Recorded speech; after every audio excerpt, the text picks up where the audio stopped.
الشيطان اللعين الرجيم بسم الله الرحمن الرحيم الحمد لله رب العالمين بارئ الخلائق أجمعين والصلاة والسلام على جميع الأنبياء والمرسلين سيما من سمي في الآفاق بأحمد وفي الأرض بأبي القاسم محمد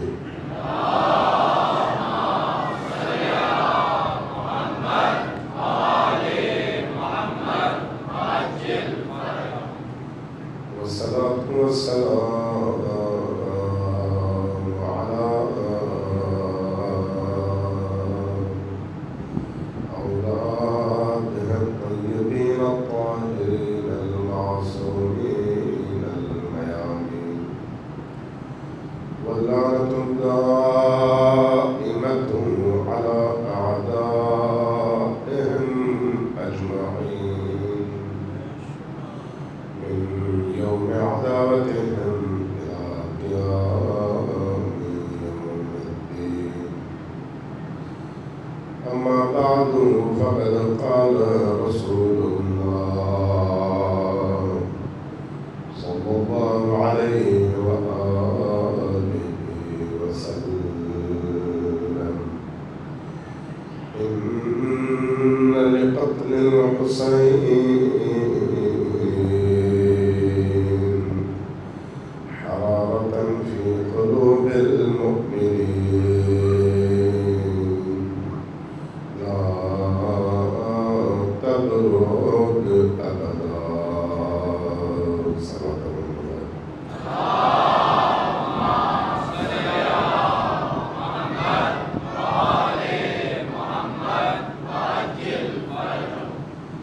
اللہ تبارک و تعالیٰ آپ سب کی ہماری ان مجلسوں میں آمد کو اور یہاں پر گزارے ہوئے وقت کو سنی ہوئی باتوں کو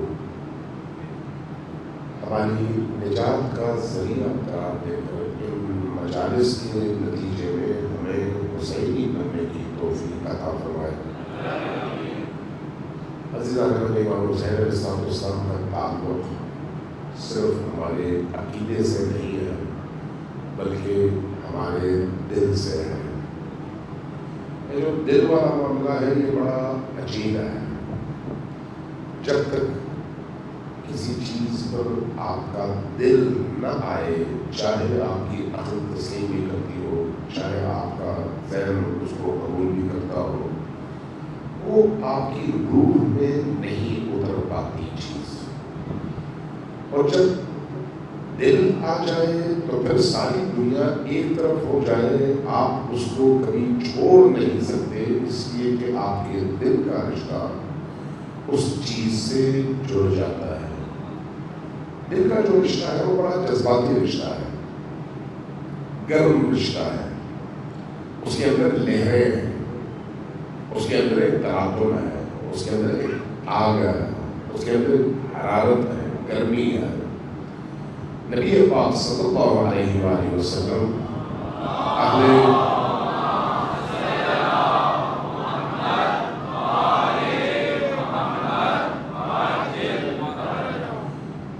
اہل ایمان اور امام حسین علیہ السلام کے درمیان جو رشتہ دیکھنا چاہتے ہیں وہ دل کا رشتہ ہے۔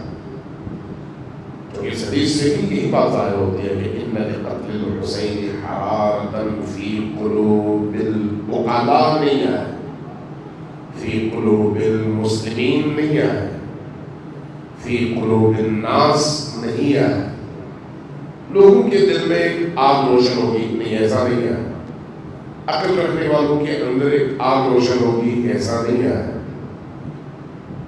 مسلمانوں کے دلوں میں ایک آگ روشن ہوگی، ایسا بھی نہیں ہے۔ کیا فرمایا؟ فرمایا ان لقتل الحسین فی حرارۃ فی قلوب المؤمنین لا تبرد ابدا، جس کے دل میں ایمان ہو اسی کے دل میں آتش حرارت حسینی پیدا ہوئی. ایمان اور حسین کا عشق لازم و مطلوب. ایمان کا تعلق انسان کے باطنی یقین اور باور سے ہے. باور سے. اگر آپ کے سامنے آگ روشن ہو، اس آگ میں آپ کبھی بھی ہاتھ نہیں ڈالتے. کیوں؟ اس لیے کہ آپ کو یقین ہے، باور ہے کہ یہ آگ جلا دیتی ہے. آپ کے سامنے گلاس میں پانی ہو، دودھ ہو اور اس میں زہر ملا ہو، آپ کو معلوم ہو کہ اس میں زہر ہے، تو آپ کبھی بھی وہ اپنے لب سے نہیں ملاتے اور اس کو پیتے نہیں ہیں. کیوں؟ اس لیے کہ آپ کو یقین ہے کہ یہ زہر ہے اور آپ کے لیے نقصان دہ ہے. لیکن گناہ ہم کرتے ہیں، ہمیں پتہ ہے کہ یہ گناہ زہر ہے، لیکن اس کے باوجود کرتے ہیں. نافرمانی ہم کرتے ہیں باوجود اس کے کہ ہم جانتے ہیں کہ نافرمانی آتش جہنم ہے، لیکن ہم کرتے ہیں. کیوں؟ علم ہے، لیکن وہ جو ایمان ہے وہ نہیں ہے. علم ہے، علم اور چیز ہے، ایمان اور چیز ہے. علم کا تعلق انسان کی فکر، سوچ اور عقل کے ساتھ ہے. ایمان کا تعلق دل کے باور کے ساتھ ہے، دل کے یقین کے ساتھ ہے. اس لیے اہل البیت علیہ السلام کی یہ جو مودت اور محبت ہے، اور خصوصاً امام حسین علیہ السلام کا عشق ہے، اس کا تعلق دل کے ساتھ ہے. اس لیے اقبال نے کہا تھا کہ اچھا ہے دل کے پاس رہے پاسبان عقل، یا بعض نسخوں میں اچھا ہے دل کے ساتھ رہے پاسبان عقل، لیکن کبھی کبھی اسے تنہا بھی چھوڑ دو. بے خطر کود پڑا آتش نمرود میں عشق، عقل ہے محو تماشائے لبے بام ابھی. کیا مطلب ہے سر؟ جب آپ عقل کے ذریعے سوچتے ہیں، البتہ عقل کی نفی نہیں ہو رہی یہاں پر، کیفیتیں الگ الگ ہیں. عقل ہمیشہ سود و زیان کی بات کرتی ہے، عقل ہمیشہ نفع اور نقصان کی بات کرتی ہے، لیکن عشق انسان کو کودنے کے لیے آمادہ کرتا ہے. اس لیے جس عشق کے ساتھ عقل شامل ہو، ایسا انسان معراج تک پہنچتا ہے. امام حسین علیہ السلام کی زندگی میں آپ کو ایک طرف عقل کا کمال نظر آتا ہے اور دوسری طرف عشق کا کمال نظر آتا ہے. دونوں چیزیں کربلا کی سرزمین میں اپنے پورے وجود کے ساتھ عالم انسانیت کے سامنے ظہور پذیر نظر آتی ہے. یہی کیفیت حضرت زینب سلام اللہ علیہا کی زندگی میں نظر آتی ہے. آپ ذرا کبھی سوچیں اس بات پر کہ زینب سلام اللہ علیہا کربلا میں ان تمام مسائل سے گزرنے کے بعد جب ان کا سامنا لشکر اشقیاء سے ہوتا ہے، تو حضرت زینب سلام اللہ علیہا کا بیہیویئر، آپ کا رد عمل، آپ کا طرز عمل کیا ہے؟ ایک مجبور بے کس ماں والا ہے، یا ایک شجاع با ہمت اور با حوصلہ لیڈر اور راہبر والا ہے؟ ہمارے لوگوں میں کیا ہوتا ہے؟ ہمارے مرثیوں میں کیا ہوتا ہے؟ ہمارے لوگوں، ہمارے مرثیوں اور ہمارے کلچر کو ایک طرف رکھیں، اس سے آپ حضرت زینب کو پہچاننے کی کوشش کریں، اور دوسری طرف زینب سلام اللہ علیہا کے کردار کو سامنے رکھیں، ان کے خطبوں کو سامنے رکھیں، ان کے جملوں کو سامنے رکھیں، ان کے کلام کو سامنے رکھیں، لشکر اشقیاء کے مقابلے میں ان کے بیہیویئر کو سامنے رکھیں، تو آپ کو دو طرح کی ہستیاں نظر آئیں گی. ایک وہ زینب بنت علی ہے جو حقیقی معنوں میں علی علیہ السلام کی دختر بھی ہے، اور زمین پر اس لٹے پٹے قافلے کی الہی رہنما بھی ہے، جس نے اپنے طرز عمل کے ہر حصے میں قرآن کی نمائندگی کیا ہے. اور دوسری طرف جس زینب بنت علی کا تصور ہم پیش کرتے ہیں وہ ایک ایسی ماں ہے جو ہمارے معاشروں میں عام طور پر ہوتی ہے.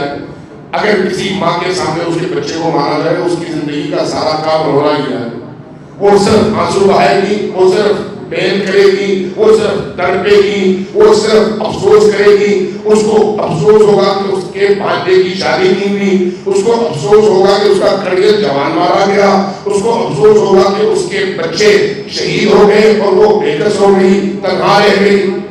یہ انسانی رشتوں میں یہ جذبات ضرور ہیں, کوئی شک نہیں ہے, کوئی شک نہیں ہے.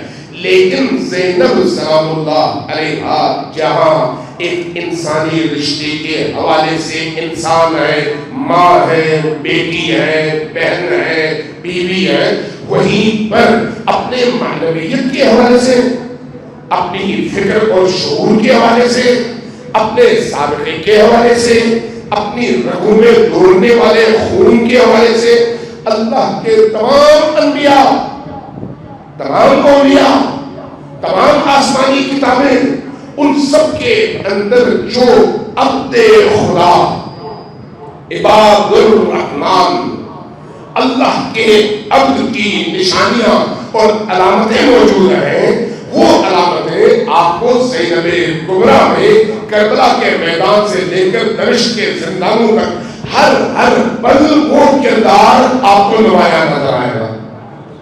اب سوال یہ ہے کہ کس کو کون سا کردار اچھا لگتا ہے؟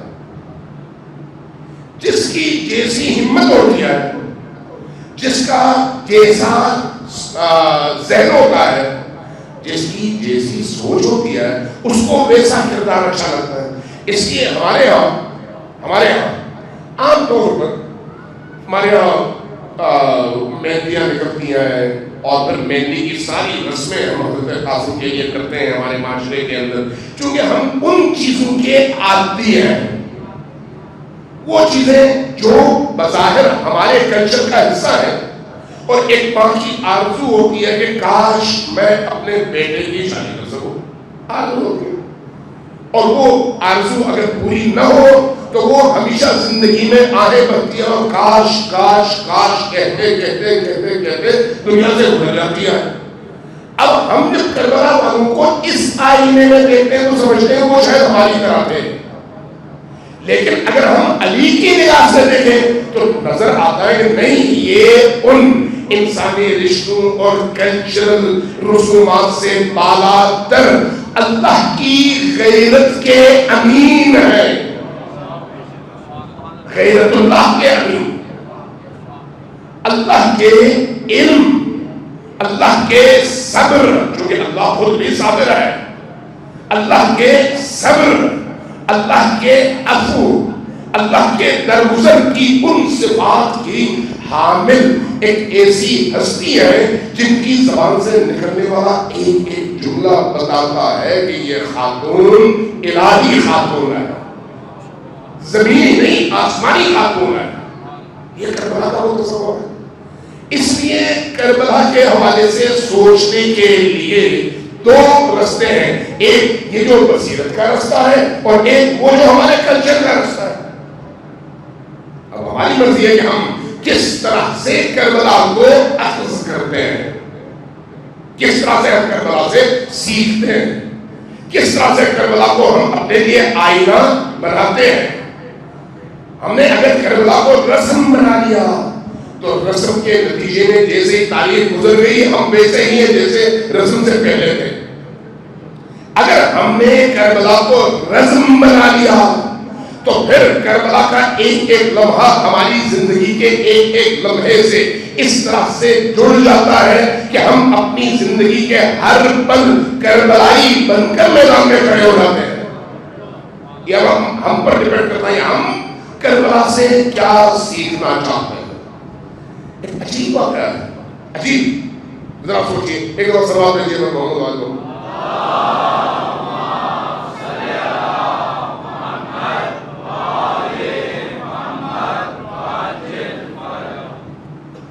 کیا یہ عجیب نہیں ہے کہ ہم اہل البیت کی مظلومیت، البتہ اس میں ذہن میں رکھیں کہ اس میں کوئی شک نہیں ہے کہ اہل البیت کی مظلومیت کائنات کی سب سے بڑی مظلومیت، اس میں کوئی دوسری رائے نہیں ہے، لیکن اس مظلومیت کے اندر ذلت نہیں ہے.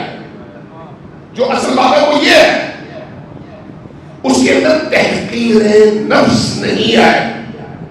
جو سمجھنے کی بات ہے وہ یہ ہے، اس کے اندر احساس شکستگی نہیں ہے. جو سمجھنے والی بات ہے وہ یہ ہے، اس کے اندر پسپائی نہیں ہے.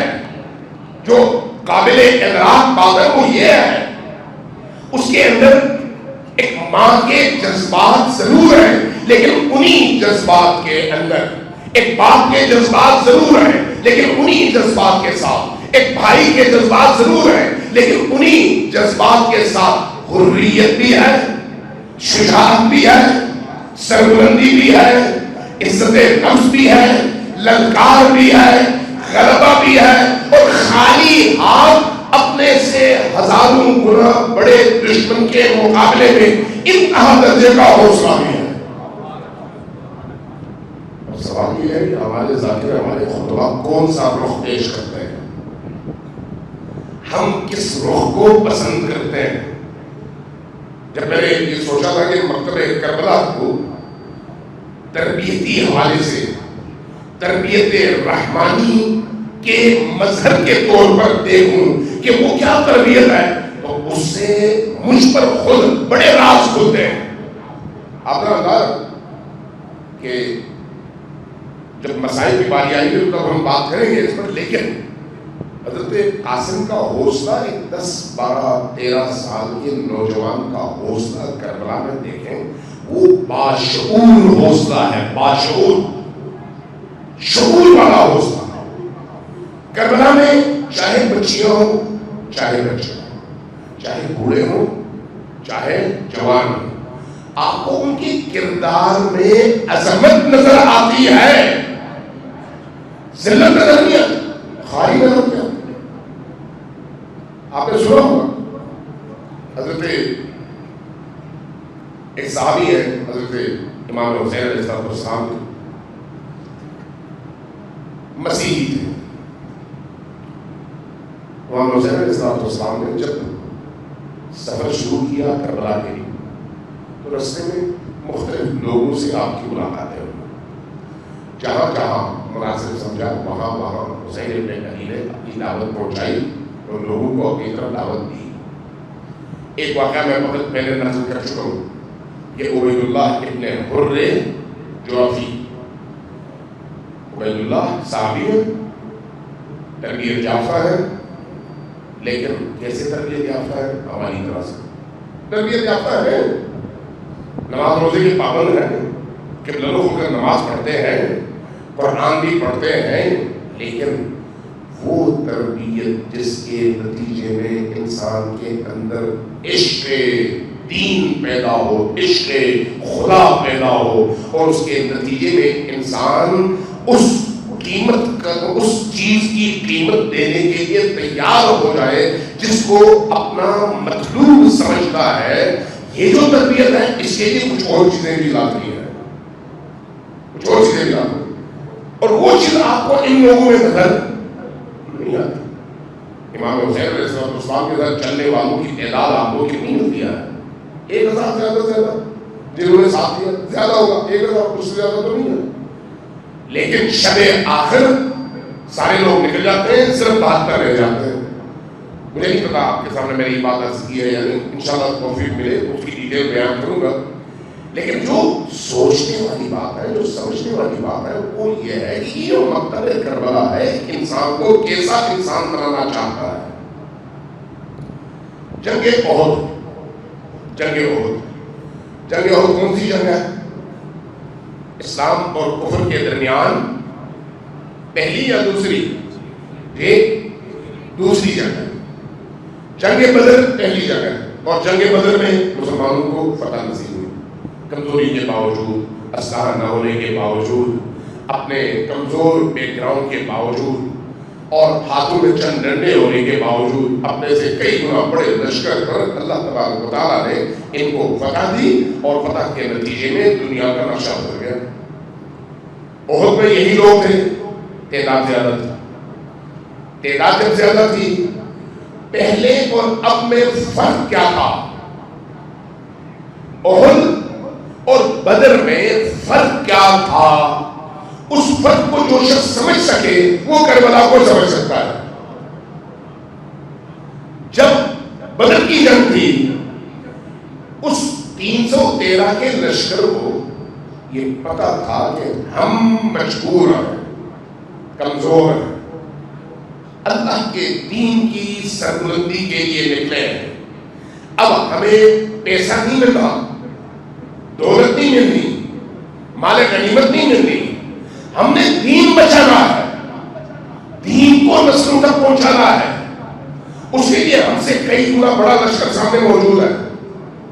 ہمارے پاس 2 اونٹ ہیں، 4 گھوڑے ہیں، 11-12 تلواریں ہیں اور باقی ڈنڈے ہیں، بس ٹوٹلی اعتماد کس پر ہے؟ اللہ پر۔ اعتماد کس پر ہے؟ رسول اللہ پر۔ اعتماد کس پر ہے؟ اللہ کی نصرت پر، اپنے آپ پر نہیں۔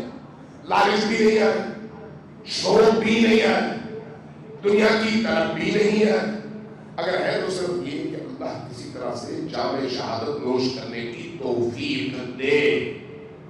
یعنی ہتھیلی پر جان لے کر نکلے ہوئے لوگ ہیں۔ اب یہ لوگ جب میدان میں آتے ہیں، سامنے ہزاروں کا لشکر ہے، 1000 کم از کم تعداد بیان کی گئی ہے تاریخ میں، کم از کم 1000، اور یہ 313 اپنے سے 4 گنا بڑے لشکر کے مقابلے میں وہ لشکر سب سے پاؤں تک مسلح اور یہ خالی ہاتھ۔ لیکن اللہ کی نصرت بھی آتی ہے، فرشتوں کی فوج بھی آتی ہے، اور ان کا ایمان انہیں معاشرے کے اندر دشمن کے مقابلے میں پوری طاقت کے ساتھ کھڑا رکھتا ہے، اور نتیجتاً ان کو فتح نصیب ہوتی ہے۔ لیکن ادھر احد میں کیا ہوا؟ احد میں یہ مسلمان تو تھے، ان کے علاوہ بھی تھے، تعداد اب بدر کی نسبت کئی گنا زیادہ تھی۔ دشمن پر بدر کی دھاک بیٹھی ہوئی تھی، خوفزدہ تھے، یہ کم تعداد میں تھے لیکن انہوں نے ہمارا یہ حال کر دیا تھا، اب تو تعداد بڑھ گئی ہے۔ اب ان کو تو ان معارف کا نہیں پتا کہ ایمان انسان کو کہاں پہنچ جاتا ہے۔ وہ تو یہ سمجھتے ہیں نہیں، یہ چند تعداد تھی، مختصر تعداد تھی، انہوں نے ہمیں شکست دی، اب تعداد بڑھ گئی ہے تو یہ تو ہماری جان لے لیں گے، ہمیں بڑا نقصان پہنچائیں گے۔ اسی ادھر خوف بھی تھا، ڈر بھی تھا۔ ادھر کیا تھی؟ ادھر ان کے دل میں یہ تھا کہ ہم نے بدر میں ان کو شکست دی ہے تو احد میں تو ہم اس سے زیادہ طاقتور ہیں۔ اب بجائے اس کے کہ اپنی جان ہتھیلی پر لے کر اللہ کے دین کی نصرت کے لیے میدان میں نکلے اور اللہ کی طاقت پر اعتماد کرتے ہوئے اپنے سے کئی گنا بڑے دشمن کے مقابلے میں سیسا پلائی ہوئی کالزبر الحدید بنے، اب ایک نارمل انسان کی طرح سوچنے لگے، نارمل انسان۔ نتیجتاً جب رسول کریم نے فرمایا کہ اس گروہ نے احد کی پہاڑی کے اوپر کھڑے رہنا ہے اور چاہے کچھ بھی ہو نیچے نہیں اترنا اور ہمیں خبر کرتے رہنا ہے۔ جو لوگ مدینہ گئے ہیں ان کو پتا ہے کہ احد کی پہاڑی کا مطلب کیا ہے، کیونکہ احد کی پہاڑی درمیان میں ہے، میدان جنگ سامنے ہے، اور ادھر میدان جنگ میں سامنے اگر دشمن کا لشکر ہے آپ اس کو عقب نشینی پر مجبور کرتے ہیں، تو اس کے بعد اگر ادھر سے مسلمان لشکر آگے بڑھتا ہے اور وہ اگر پیچھے سے آئے تو پیچھے سے وار کر کے مار سکتے ہیں۔ اس لیے ان کے پیچھے سے حملے کو روکنے کے لیے نبی کریم اوپر بندے بٹھا دیتے ہیں، تم لوگوں نے ہلنا نہیں ہے۔ اور یہ بخاری کی روایت بھی ہے، یہ کوئی شیعہ روایت نہیں ہے، تمام مؤرخین نے یہ لکھا۔ ہوا کیا؟ اوپر سے وہ جو لوگ مأمور تھے کسی بھی قیمت پر نہ ہلیں، اور نہ ہلنا ان کی ذمہ داری تھی، ان کی اطاعت اسی میں تھی، اسی اطاعت میں عبادت بھی تھی، وہ ہلے۔ کیوں ہلے؟ اس لیے جب دشمن نے آگے پسپائی اختیار کی، لشکر اسلام آگے بڑھا، تو دشمن بھاگا، کسی کی زرہ رہ گئی، کسی کی تلوار رہ گئی، کسی کا گھوڑا رہ گیا، کوئی شخص خود گرا اور مارا گیا۔ اب ایسی صورتحال میں چونکہ مال غنیمت سب کا حصہ ہے، سب نے اس میں سے کمانا ہے، لہذا اب وہ جو اعتماد تھا خدا پر، وہ جو جان بر کف تھے، جان بر کف یعنی ہتھیلی پر جان لے کر نکلنے والا ایمانی منظر، وہ بدل گیا کس میں؟ مال غنیمت۔ اور جب انہوں نے مال غنیمت سمیٹنا شروع کیا تو اوپر والے بھی جب دیکھ رہے ہیں بھائی ہم کیسے پیچھے رہ جائیں، فوراً ادھر آئے کہ ہم بھی مال غنیمت پکڑ لیں۔ اور جب وہ بھی ادھر آئے تو دشمن نے دیکھا اوپر اب کوئی نہیں ہے، پیچھے سے آیا، پیچھے سے مارا، 70 سے زیادہ لوگ شہید ہو گئے۔ کتنے؟ 70 سے زیادہ لوگ۔ احد میں یہ طاقتور لیکن ان کے 70 سے زیادہ لوگ، یہاں یہ مسلمان طاقتور بہت کی نسبت، بہت میں کمزور، یہاں طاقتور لیکن 70 سے زیادہ مسلمان شہید ہوئے۔ اور صرف شہید نہیں ہوئے بلکہ جو باقی مسلمان تھے وہ جانیں بچانے کے لیے بھاگ گئے۔ اور یہ بھی ظاہر شیعہ روایت نہیں ہے، تمام مورخین نے لکھا ہے، اور بخاری کی روایات بھی ہے اور مسلم کی روایات بھی ہے، باقی تمام روایات کی کتابوں میں بھی ان کو بیان کیا گیا ہے۔ یہاں تک کہ احد کے حوالے سے جب فضیلتیں بیان کی جانے لگیں تو امام احمد بن حنبل نے ایک روایت نقل کیا ہے فضائل صحابہ میں، ذرا سلوات بھیجو محمد والو۔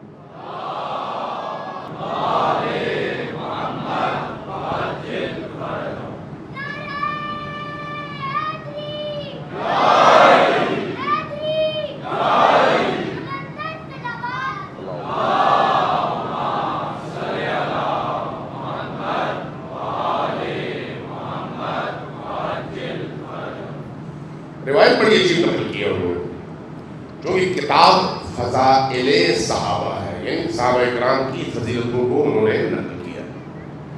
تو اس میں تمام صحابہ کا تذکرہ ہے، امیر المومنین کا بھی تذکرہ ہے، امام حسین کا بھی تذکرہ ہے، امام حسن کا بھی تذکرہ ہے، باقی تمام نبی کریم کے اصحاب کا بھی تذکرہ ہے۔ وہاں پر ایک روایت وہ نقل کرتے ہیں حضرت ام المومنین عائشہ سے کہ حضرت ام المومنین عائشہ نے اپنے والد گرامی کی فضیلتیں بیان کرتے ہوئے یہ فرمایا کہ احد میں جب سارے اصحاب بھاگ گئے تھے تو اس وقت جو صحابی سب سے پہلے بھاگنے کے بعد واپس آیا وہ ہمارے والد حضرت ابوبکر تھے، کہ ان کی فضیلت ہے کہ بھاگنے کے بعد باقیوں سے پہلے وہ واپس نبی کے پاس آ گئے تھے۔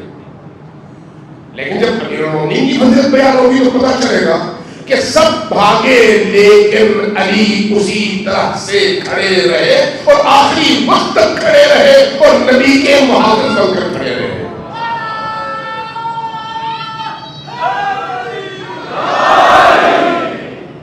اب سوال یہ ہے کہ وہ کون سا جذبہ ہے، وہ کون سا فرق ہے جو احد اور بدر کو اس طرح سے جدا کرتا ہے؟ وہ اندر کی کیفیت ہے، وہ جو اندر کی کیفیت ہے اس کا تعلق تربیت سے ہے۔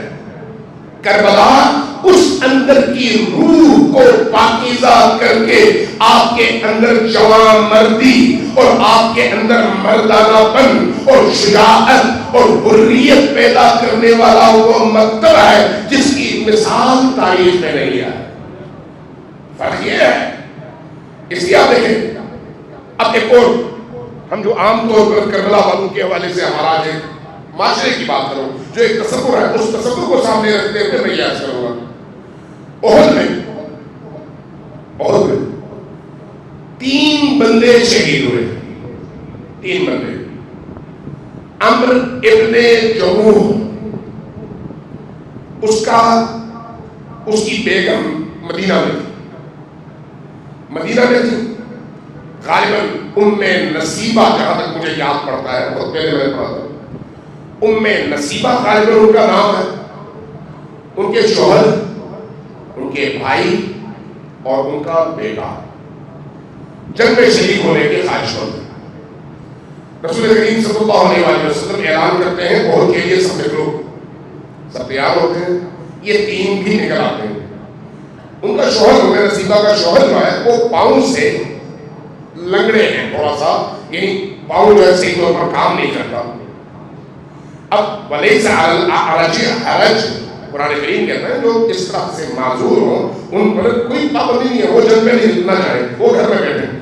لیکن ان کے اندر عشق، ان کے اندر شہادت کا جذبہ، ان کے اندر حریت فکر، ان کے اندر اللہ کی راہ میں رسول کے ساتھ قتل ہو جانے کے لیے آگ اتنی تیز ہے کہ آگے رسول اللہ کی بارگاہ میں اپنی پیشانی رکھتے ہیں، یا رسول اللہ میں نے ہر صورت پہ جانا ہے، آپ نے اجازت دے دیا. یہ کون ہے؟ غیر معصوم، معصوم نہیں ہے، رسول اللہ کے صحابی ہیں. رسول اللہ بھی اس کے اس عشق کو دیکھ کر فرماتے ہیں کہ ٹھیک ہے آ جاؤ. فرماتے ہیں پھر آپ دعا کیجئے میں احد سے واپس نہ آؤں. کیا مطلب؟ میں اپنی جان دینا چاہتا ہوں. رسول اللہ دعا فرماتے ہیں، یہ تینوں نکل آتے ہیں جنگ میں، یہ تینوں کام آ جاتے ہیں، تینوں شہید ہو جاتے ہیں. ام نصیبہ کا بیٹا بھی، شوہر بھی اور بھائی بھی.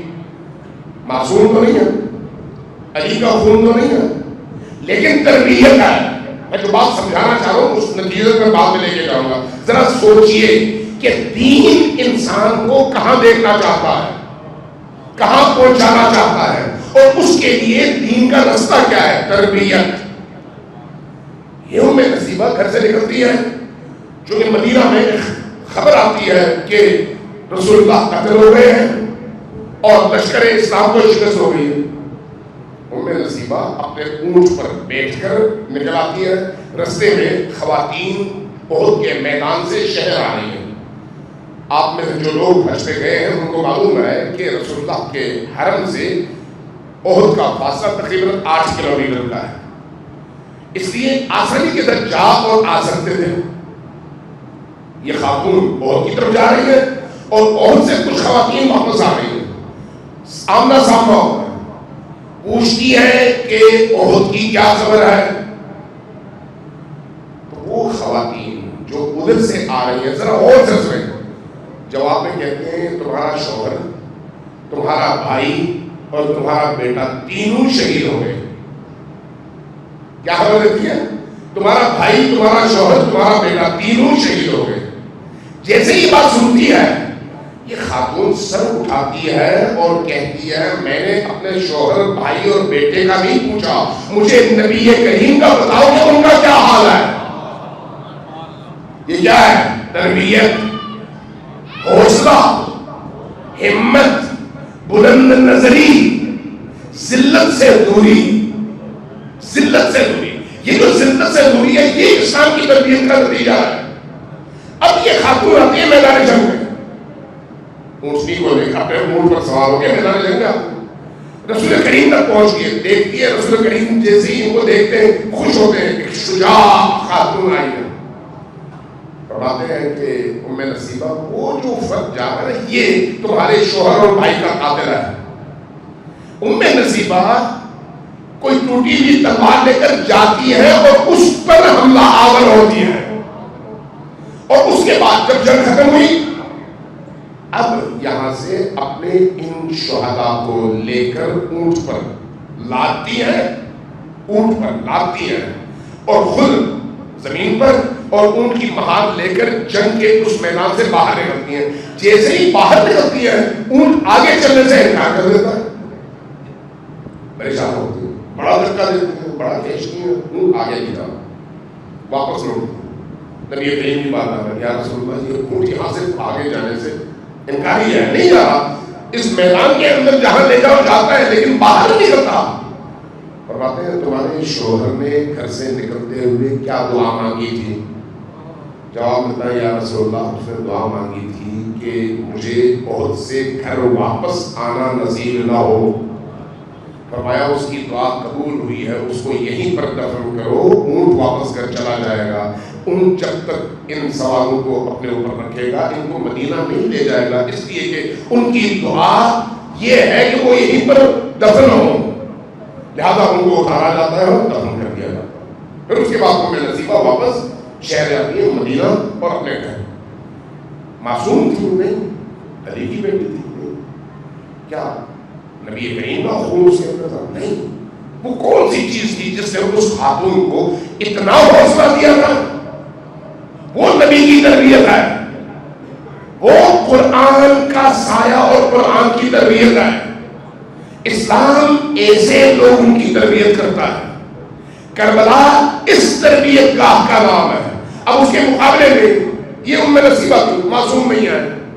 ادھر جب ہم کربلا کی مخدرات کی تصویر کشی کرتے ہیں تو وہ تصویر کشی کیسے ہوتی ہے؟ بعض لوگ اپنی جہالت کی وجہ سے حضرت زینب سلام اللہ علیہا یا باقی مخدرات عصمت و طہارت کا جو نام نقشہ پیش کرتے ہیں وہ تو عام مظلوم اور تو سے زیادہ مظلوم اور زیادہ چھوٹا ہے. نہیں، زینب بہت اونچی ہے، زینب بہت بالا تر ہے.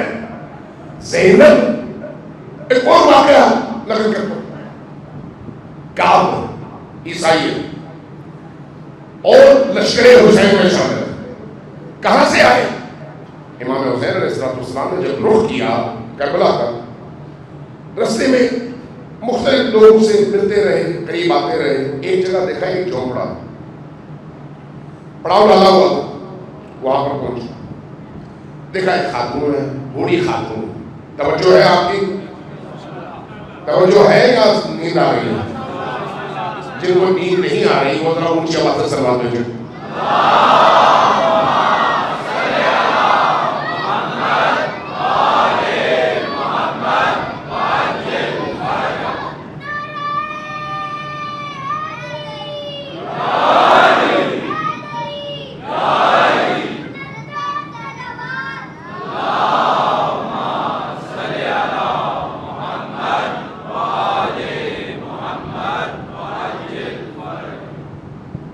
وہاں پر پڑاؤ ڈالا اور خود اس جھونپڑے کی طرف گئے. دیکھا ایک بوڑھی خاتون بیٹھی ہوئی ہے. بوڑھی کو جو صحرا نشین ہے، پیڑ پوچھی، پوچھا تمہارا نام کیا ہے؟ کہا یہ نام ہے. اچھا کون ہو تم لوگ؟ کہا ہم مسیحی ہیں. اچھا عیسائی؟ تو تمہارے گھر میں کوئی اور ہے؟ کہا کہ میرا بیٹا ہے اور میری ایک نوبیاہتا میری بہو ہے. کہا وہ کہاں پر ہے؟ وہ بھیڑ بکریوں کو لے کر گئے ہوئے ہیں چرانے کے لیے. اچھا میں کوئی خدمت کر سکتا ہوں تمہاری؟ کون؟ امام حسین علیہ السلام. میں تمہارے لیے کیا کر سکتا ہوں؟ عرض کیا کہ یہاں پر ہمارے پاس سب کچھ ہے لیکن میٹھا پانی نہیں ہے. کافی دور کنواں ہے، جب ہم وہاں سے پانی لے کر آتے ہیں تو کافی دنوں تک وہ پانی استعمال کرتے ہیں، ختم ہو جاتا ہے. دوبارہ ہم وہاں پر جاتے ہیں پانی لینے کے لیے، لیکن فاصلہ بہت زیادہ ہے، بڑی تکلیف میں ہوتے ہیں. تو یہاں پر جو ہمارے پاس کنواں ہے اس کا پانی پینے کے قابل نہیں ہے، ہماری مشکل ہے. فرماتے ہیں اچھا اپنے اعجاز سے، اپنی کرامت سے اس پانی کو میٹھے پانی میں تبدیل فرماتے ہیں. کہتے ہیں اب تھوڑی یہ مشکل ہے، کوئی اور مشکل؟ نہیں کوئی مشکل نہیں. فرماتے ہیں اچھا ریو کرو، میں جا رہا ہوں، میرا قافلہ فلان جگہ ہے، یہاں سے نظر آتا ہے. جب تمہارا بیٹا واپس آئے تو اس سے کہنا کہ اس طرح سے کوئی صاحب آئے تھے، تمہیں انہوں نے یاد کیا ہے، واپس پڑھ جاتے. یہ خاتون بیٹی اس اسنا میں شام کو ان کا بیٹا آ گیا، بہو آئی، اپنے بیٹے کو بتایا کہ ایک ایسی با کرامت شخصیت تھی جن کو دیکھ کر حضرت مسیح یاد آئے، اور ان کی کرامت دیکھ کر مجھے محسوس ہوا کہ یہ اللہ کے برگزیدہ ہیں، اور انہوں نے ہمارا پانی بھی میٹھا کر دیا. اور جاتے جاتے یہ پیغام دیا کہ تمہیں بتاؤں کہ وہ اپنے خیمے میں تمہارے منتظر ہیں. بیٹے نے کہا کہ ٹھیک ہے ہم سب چلتے ہیں صاحب، سب چلتے ہیں. وہاں پہنچے، جب پہنچے یہ کعبہ ہے. امام حسین علیہ السلام اس کو مخاطب کرتے ہیں، فرماتے ہیں مجھے پہچان دے. کہا میں اللہ کے رسول کا بیٹا حسین ابن علی، میرے بابا محمد الرسول اللہ ہے، اور میں اسی طرح سے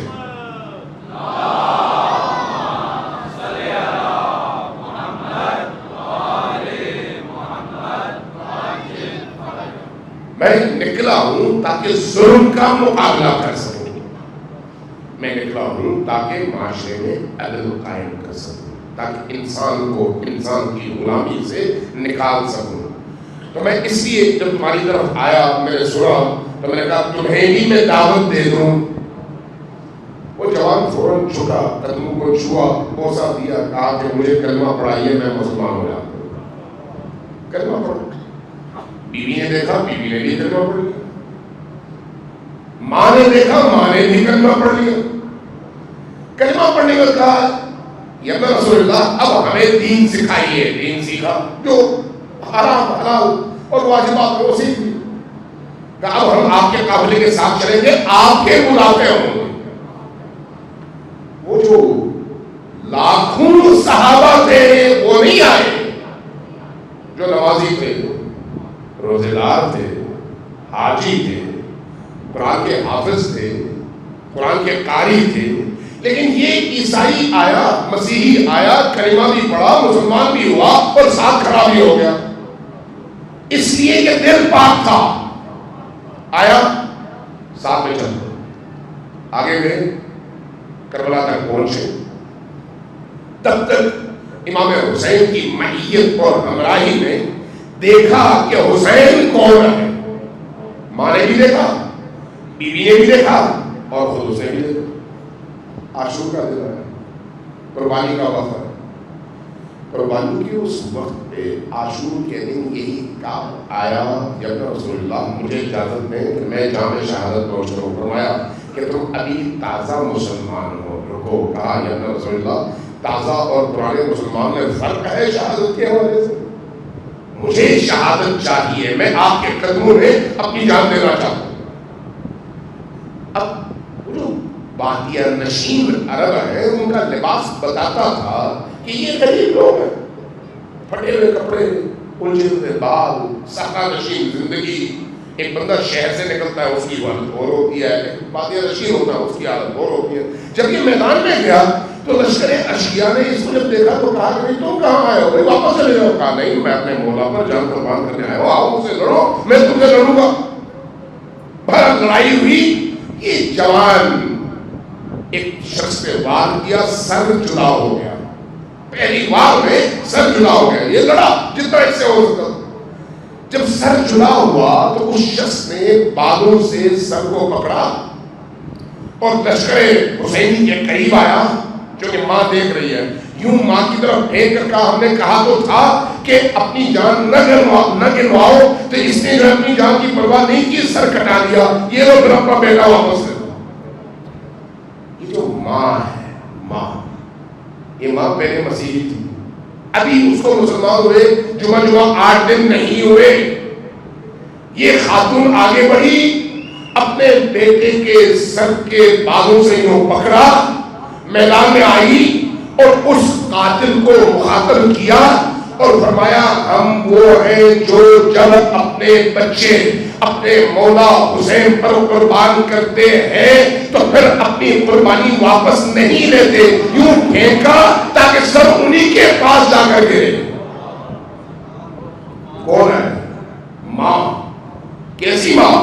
غیر معصوم ماں، لیکن حسین کی بارگاہ میں تربیت شدہ ماں، حسین کی بارگاہ میں حسین سے دین سیکھی ہوئی ماں۔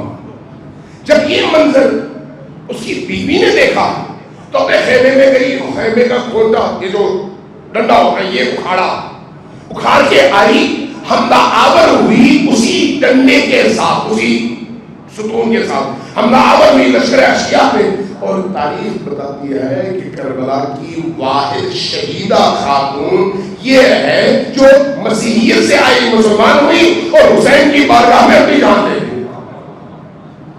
اب بتائیے کربلا کی تربیت کیسی تربیت ہے؟ حوصلہ، ہمت، سربلندی۔ سربات کہیے گا محمد وآل محمد۔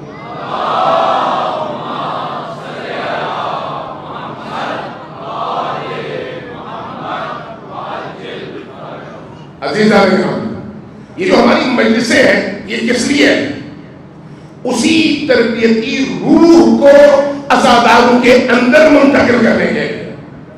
اگر وہ ہم نہ کر سکیں ان مجالس کے ذریعے سے تو پھر ان مجالس کی جو اصل روح ہے اس تک ہم پہنچ نہیں پائے. روح حاصل کرنے کی ضرورت ہے. اس لیے یہ یاد رکھیے, یہ ممبر, یہ جو مجالس ہے, یہ جو نوحہ خوانی ہے, یہ جو ماتم ہے, یہ جو جلوس ہے, ان سب کے اندر حسینی روح کا زندہ کیا جانا ضروری ہے. اس لیے خطیب بھی اس کو بلائے جو آپ کو حسین کی حسینیت سے آشنا کر سکے.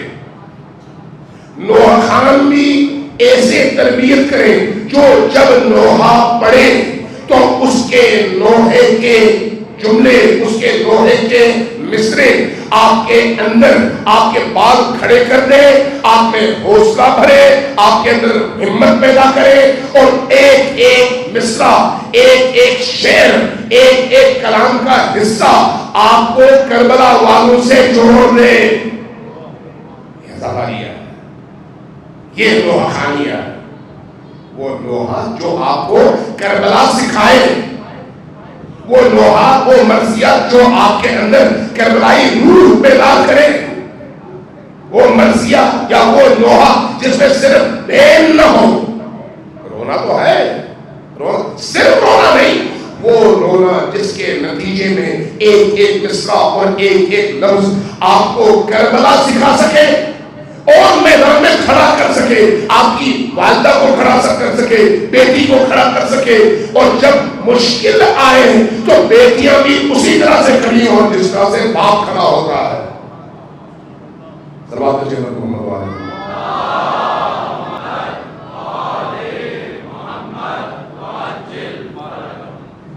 یہ جو عزاداری ہے یہ ایک باہدف عزاداری ہے.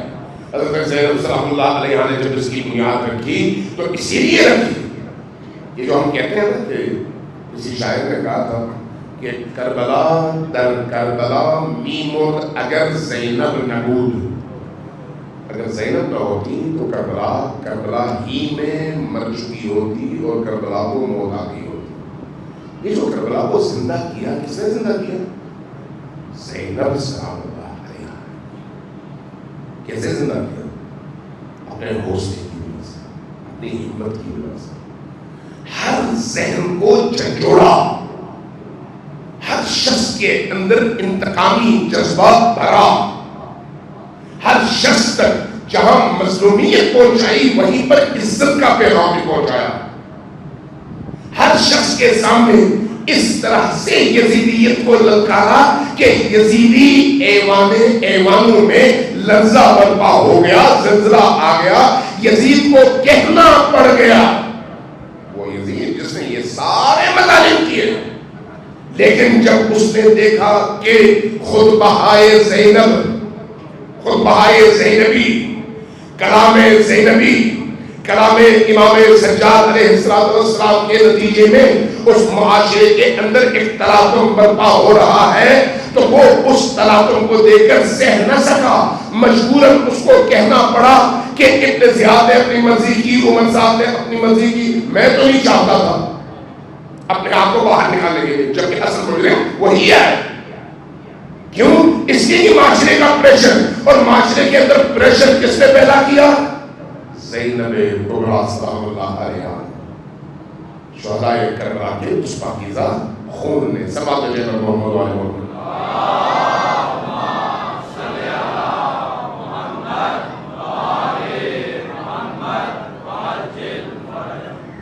اب امام حسین علیہ السلام کی طرف آئے. امام حسین علیہ السلام اس حوالے سے ہمارے لیے رہنما اصول فراہم کرتے ہیں. رہنما اصول, وہ اصول کیا ہے؟ وہ بتاتے ہیں کہ تمام انسانوں کو ایک طرح سے ٹریٹ نہ کرو, سارے ایک طرح کے نہیں ہیں. کسی کی ہمت کم ہے, کسی کی زیادہ ہے, کسی کا حوصلہ کم ہے, کسی کا زیادہ ہے, کسی کا دین اس کی دنیا میں ہے, کسی کی دنیا اس کے دین میں ہے. بڑا فرق ہے انسانوں میں. تو ہم کیسے تمیز کریں؟ فرمایا کہ الناس عبید الدنیا, لوگ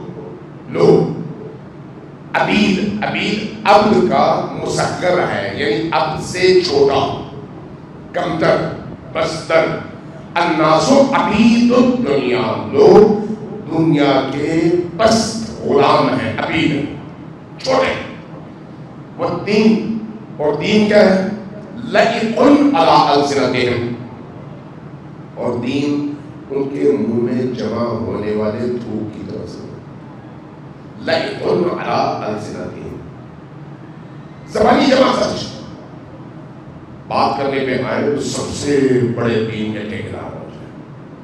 میدان عمل میں کھڑے ہونے کا وقت آئے تو 10 میل تک کہیں نام و نشان کی نظر نہ آئے. باتوں کے ٹھیکیدار اور میدان عمل کے مفرور. الناس عبید الدنیا والدین لائق علی السنتہم. جب پوچھو یہاں پر قربانی کی ضرورت ہے، میرا بیٹی بچہ ہے، غریب آدمی، نوکری جائے گی، میرا بزنس ختم ہو جائے گا، میں تو اس پورے محلے میں اکیلا ہوں، کیا کروں؟ اس طرح کی مجبوریاں تب بھی تھیں، آج بھی ہے.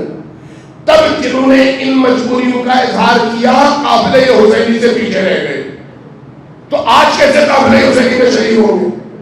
قافلہ حسینی میں شریک ہونے کے لیے ان زنجیروں کا توڑنا ضروری ہے. ان زنجیروں کا توڑنا.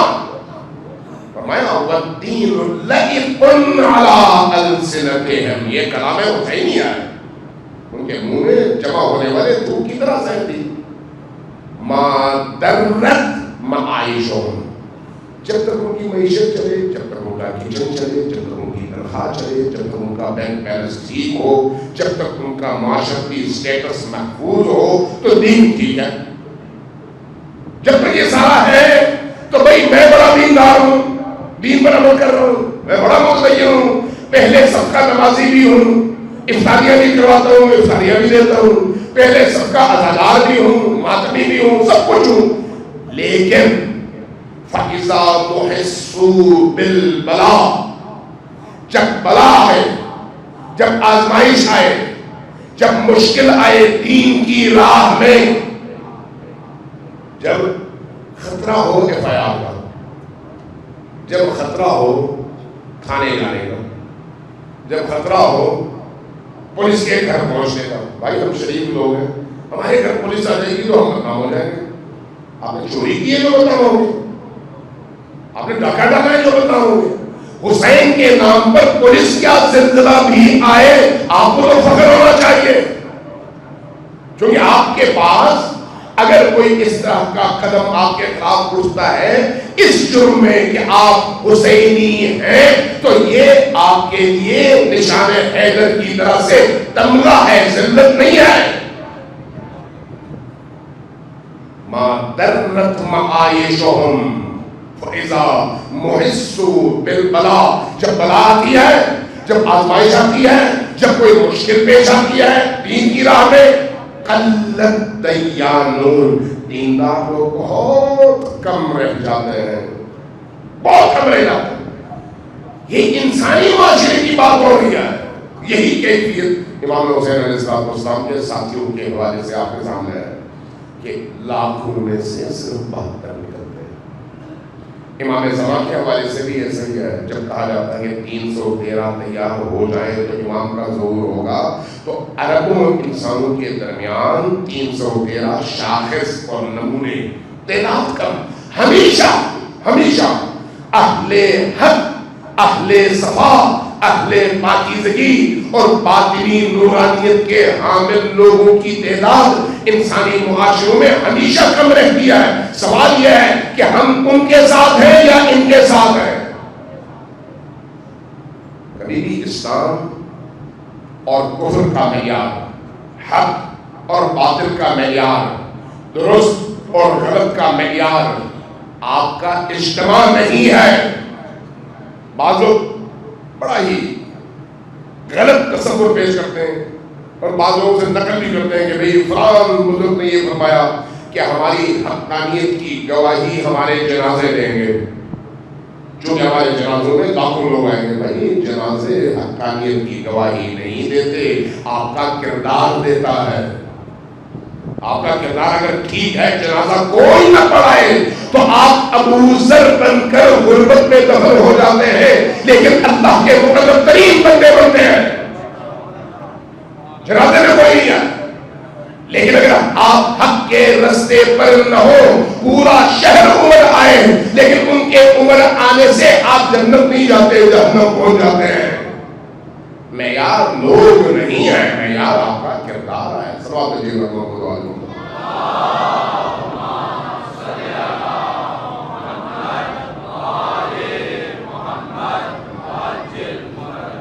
ایک اور ذرا اونچی آواز سے دل کی گہرائیوں سے صلوات اللہ محمد علیہ وسلم۔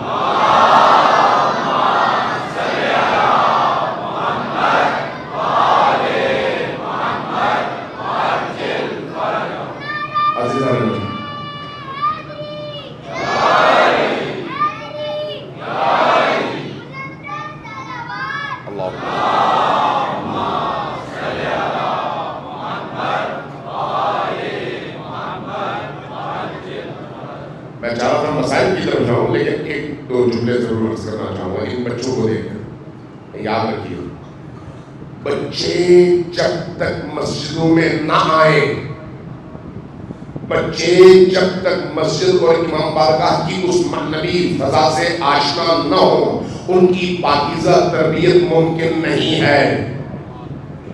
جب آئیں تو اس کو انفرادی عبادت سمجھ کر نہ آئیں، مسجد میں آئیں نماز کے لیے، بچوں کو لے کر آئیں، خواتین کو لے کر آئیں۔ کس نے کہا کہ نماز جماعت میں خواتین نہیں آ سکتی؟ کس نے کہا کہ نماز جمعہ میں خواتین نہیں آ سکتی، بچے نہیں آ سکتے؟ یہ بدعات میں سے ہے۔ جس طرح سے واجبات مرد پر ہے اسی طرح سے خواتین پر ہے، اور خاتون اگر تربیت یافتہ ہو جائے تو معاشرے کے 80% مسائل حل ہو جاتے ہیں۔ خاتون اگر تربیت یافتہ ہو جائے، اس لیے اپنی مسجدوں میں، اپنی امام بارگاہوں میں جیسے اذان میں آپ آ رہے ہیں، جب آپ آ رہے ہیں خواتین کیوں نہ آئے؟ خواتین کو بھی لے آئے، بچیاں ہو، بیوی ہو، بہن ہو، ماں ہو، لائیں ضرور لائیں، اور اسی طرح سے بچوں کو بھی لے کر آئے۔ جب آزاداری میں خواتین آ سکتی ہیں تو پھر نماز میں کیوں نہیں آ سکتی؟ وہاں پر بھی آئے تاکہ ان کی تربیت اجتماعی ہو، دینی ہو، نبوی ہو، عربی ہو۔ خواتین کو ان تربیتی پروگراموں سے اور اجتماعات سے محروم کبھی بھی نہ رکھیں، نہ بچوں کو محروم رکھیں۔ بچے بعض اوقات شور مچاتے ہیں، ٹھیک ہے، بعض اوقات شرارت کرتے ہیں، ٹھیک ہے۔ آپ اگر انسان ہیں اور تربیت یافتہ ہیں تو آپ کے صبر کا پیمانہ اس لیول پر ہونا چاہیے کہ بچے کی شرارت آپ کو متاثر نہ کرے، لیکن اگر آپ غضبناک ہوتے ہیں اس کا مطلب یہ ہے کہ آپ پر آپ کی انسانیت نہیں، آپ کی حیوانیت غالب ہے۔ اس لیے بچے نبی کریم کی اپنی سیرت دیکھ لیں، لوگ نبی کریم کی بارگاہ میں حاضر ہوتے تھے، بچے ساتھ ہوتے تھے تو بعض اوقات ان بچوں کو نبی پیار کرتے تھے، محبت کرتے تھے، بوسہ دیتے تھے، اپنی گود میں بٹھاتے تھے۔ ایک بچہ آیا، آپ نے گود میں بٹھایا، اس بچے نے نبی کی گود میں پیشاب کر دیا۔ اب دیکھنے والے پریشان اور اس کے والد بھی انتہائی پریشان، یہ کیا قیامت آ گئی؟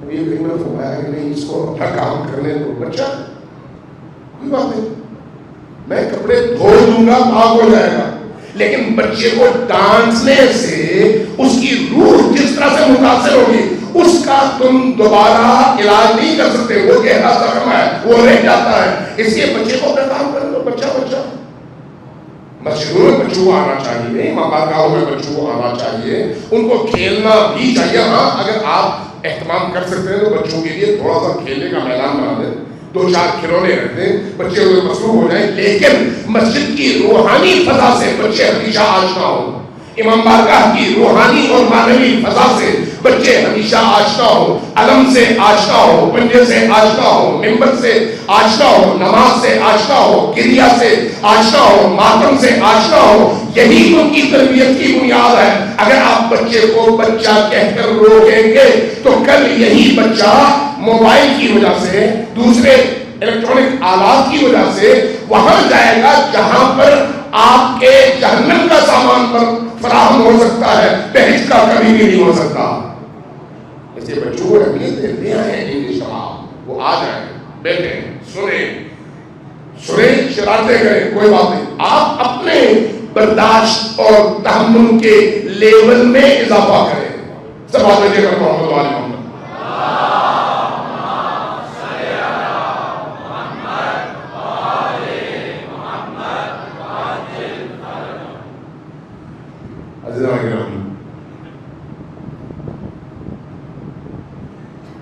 جیسے جیسے عاشور کی شب قریب آتی چلی جا رہی ہے، غم اور اندوہ میں اسی حساب سے اضافہ ہوتا چلا جا رہا ہے. یہ راتیں بہت قیمتی راتیں ہیں. اگر غور کریں تو آج رات کے بعد صرف کل رات حسین ابن علی ہمارے مہمان ہیں، اور پھر پرسوں صبح یعنی عاشور کی صبح انہوں نے شہادتوں کے دفتر کھول رہے ہیں. پھر اس طرح کا ماحول آپ کو نہیں ہوگا، یہ گیری گزاری ختم ہو رہا ہے، آپ کا ماحول بدل جانا. حسین ابن علی سے جڑنے کے لیے یہی راتیں ہیں، لیکن جہاں یہ جڑنے کی راتیں ہیں وہیں پر حزن اور مصیبت کی راتیں ہیں. حسین ابن علی کے غم میں ڈوبنے کی راتیں بھی ہیں. آج عام طور پر مجھے کہا کہ دوستوں نے کہا کہ آج حضرت علی اکبر کے حوالے سے کچھ بات کی جائے. کون علی اکبر؟ حسین ابن علی کے دل کا ٹکڑا جس سے حسین کو عشق ہے، جس سے حسین کو محبت ایک پلری نہیں بلکہ کئی حوالوں سے محبت ہے. اور سب سے بڑا حوالہ کیا ہے؟ فرماتے ہیں کہ میں علی اکبر کے چہرے میں اپنے نانا کا چہرہ دیکھتا ہوں. جب وہ بولتا ہے تو مجھے میرے نانا یاد آتے ہیں. جب وہ کوئی کام کرتا ہے تو اس کے اخلاق سے نبی کریم کا اخلاق چھلکتا ہے. اس لیے فرمایا قد برز الیکم غلام اشبہ الناس برسول اللہ خلقا و خلقا و منطقا. اب تمہارے پاس میں ایک ایسے جوان کو بھیج رہا ہوں جو اپنے خلق کے اعتبار سے یعنی تخلیق میں، اپنے خلق کے اعتبار سے یعنی اخلاق میں، اور اپنے جمال اور چہرے کے اعتبار سے یعنی صورت میں میرے نانا رسول اللہ کا شبیہ ترین ہے. سب سے زیادہ میرے نانا سے ملتا ہے یہ جوان، اس کو میں تمہارے پاس بھیج رہا ہوں. یہ جوان کون ہے؟ یہ علی اکبر ہے. علی اکبر ناموں کی ترتیب بھی دیکھیں. میں اس غلط فہمی کا بھی اظہار کروں کہ ہمارے یہاں عام طور پر حضرت علی اکبر کو چھوٹا اور حضرت امام سجاد کو بڑا سمجھا جاتا ہے، لیکن علی اکبر خود بتاتا ہے کہ یہ بڑا علیہ ہے. چونکہ امیر امام حسین علیہ السلام کو اللہ نے 3 بیٹے دیے. تینوں کے نام کیا رکھے؟ علی اکبر، علی اوسط، علی اصغر. علی اکبر حضرت علی اکبر، علی اوسط حضرت امام سجاد، اور علی اصغر حضرت علی اصغر. تو یہ علی اکبر خود اپنی روح کے اعتبار سے بھی اس مقام پر ہے کہ جب کربلا کی طرف آتے ہوئے رستے میں اچانک حضرت امام حسین علیہ السلام کے لبوں پر ایک جملہ آتا ہے، انا للہ و انا الیہ راجعون. یہ کلمہ استرجاع جب یہ جوان سنتا ہے تو پلٹتا ہے، پوچھتا ہے کہ بابا جان یہ آپ نے کلمہ استرجاع پڑھا، انا للہ و انا الیہ راجعون. فرماتے ہیں کہ مجھے ایک حاطف غیبی کی آواز آئی جو کہہ رہا تھا کہ یہ قافلہ موت کی طرف بڑھ رہا ہے، کہ اس لیے میں نے زبان پر یہ جملہ جاری کیا اور کہا. فرمایا السنا علی الحق. روح کی بلندی دیکھیے، السنا علی الحق، کیا ہم حق کے راستے پر نہیں ہیں؟ فرمایا ہاں بیٹا ہم ہی حق کے راستے پر ہیں. فرمایا پھر لا نبالی، پھر تو ہمیں کوئی پریشانی نہیں ہونی چاہیے کہ موت ہم پر آ پڑے یا ہم موت پر جا پڑے.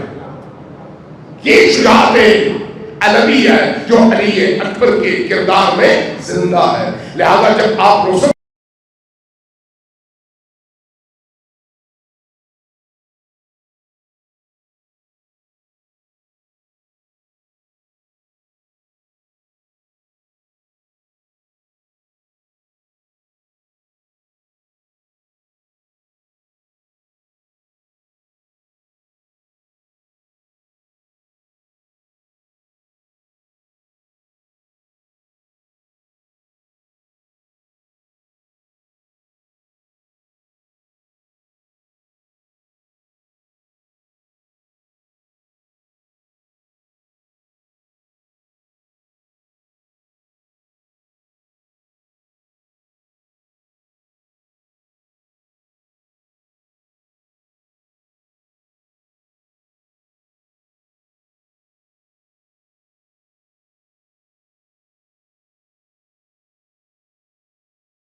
حسین علیہ السلام کے منہ میں یہ زبان گئی، تڑپ کر علی اکبر پیچھے ہوئے اور عرض کیا بابا جان آپ کی زبان تو مجھ سے بھی زیادہ خشک ہے۔ امام حسین علیہ السلام نے حوصلہ دیا، اپنی انگوٹھیاں اتاری، فرمایا کہ اپنے منہ میں رکھ لو۔ لیکن جو عرفاء ہیں، اہل دل ہیں، وہ کہتے ہیں کہ نہیں، حسین ابن علی کی بارگاہ میں جب حضرت علی اکبر آئے تو اصل مقصد کوئی اور تھا۔ وہ کیا تھا؟ وہ اہل دل ہیں، وہ کہتے ہیں کہ جب کبھی علی اکبر میدان میں لڑتے تھے، چاروں طرف سے تیروں اور تلواروں کی بارش ہوتی تھی، تو امام حسین علیہ السلام اپنی نگاہ اعجاز سے ان تیروں کا رخ موڑ دیتے تھے اور امام حضرت علی اکبر بچ جاتے تھے۔ اب آئے ہیں یہ کہنے کے لیے کہ بابا جان میں تھک گیا ہوں، اب مجھے اجازت دیجیے کہ میں شہید ہو جاؤں۔ اس مرحلے پر آ کر حسین ابن علی اجازت دیتے ہیں، بیٹا آگے جاتا ہے، لڑتا ہے، اور علی اکبر لڑ کے ایک دفعہ چونکہ علی اکبر کے سامنے کوئی ٹک نہیں سکتا، اس لیے چاروں طرف سے حملے ہوتے ہیں، تیروں کی بارش ہوتی ہے۔ ان تیروں کی بارش میں علی اکبر کا جسم خون سے تر ہو جاتا ہے۔ اس کیفیت میں آپ کے جسم کا خون بہتا ہے گھوڑے کے اوپر، گھوڑے کے سر پر، اور بہتے بہتے گھوڑے کی آنکھوں تک آ جاتا ہے۔ جب آنکھوں تک خون آتا ہے، گھوڑے کی آنکھیں بند ہو جاتی ہیں اور وہ لشکر اشکیا کی طرف چلا جاتا ہے۔ جیسے ہی گھوڑا گزر جاتا ہے، بعض مورخین نے لکھا ہے کہ حسین ابن علی نے دیکھا کہ یہ جوان جیسے ہی گھوڑے کی پشت پر لشکر اشکیا کی طرف گیا تو چاروں طرف سے تلواروں کی ایسی بارش ہوئی کہ فَقَطِّعُوهُ إِرْبًا إِرْبًا، آپ کے جسم کے ٹکڑے ہونے لگے۔ ایک وقت آیا فضائے کربلا علی اکبر کی آواز سے گونجی، بابا جان میں گر گیا ہوں، آئیے، میں دیکھ رہا ہوں کہ میرے جد رسول اللہ آئے ہیں، میں دیکھ رہا ہوں کہ آپ کی والدہ میری دادی حضرت زہرا سلام اللہ علیہا آئی ہیں، میں دیکھ رہا ہوں کہ میرے دادا علی مرتضیٰ آئے ہیں، آئیے مجھے سنبھالیے۔ حسین ابن علی آتے ہیں۔ اس واقعے کو، اس حدیث کو علامہ مجلسی نے بھی لکھا ہے اور شیخ صدوق نے بھی لکھا ہے، کہتے ہیں جب سرحانے پہنچے تو کیا دیکھا؟ حضرت زینب سلام اللہ علیہا پہلے سے پہنچی ہوئی ہے۔ جب زینب سلام اللہ علیہا کو دیکھا تو زینب سے فرمایا بہن زینب آپ خیمے میں چلے جائیے۔ جنہوں نے اس واقعے کو نقل کیا وجہ بیان کی، وجہ کیا ہے کہ زینب کو یہ خوف تھا کہ حسین کو اس بیٹے سے جتنی محبت ہے اگر اس کو اس عالم میں دیکھے تو ان کی روح نکل جائے گی، اس لیے ان کی توجہ ہٹانے کے لیے زینب خود تشریف لائی، اور جب حسین نے زینب کی طرف توجہ کی وہ چلی گئی۔ حسین ابن علی نے بیٹے کا سر اٹھایا، اپنی گود میں رکھا، لیکن کیا دیکھا؟ سینے پہ برچی ہے اور برچی میں کلیجہ ہے۔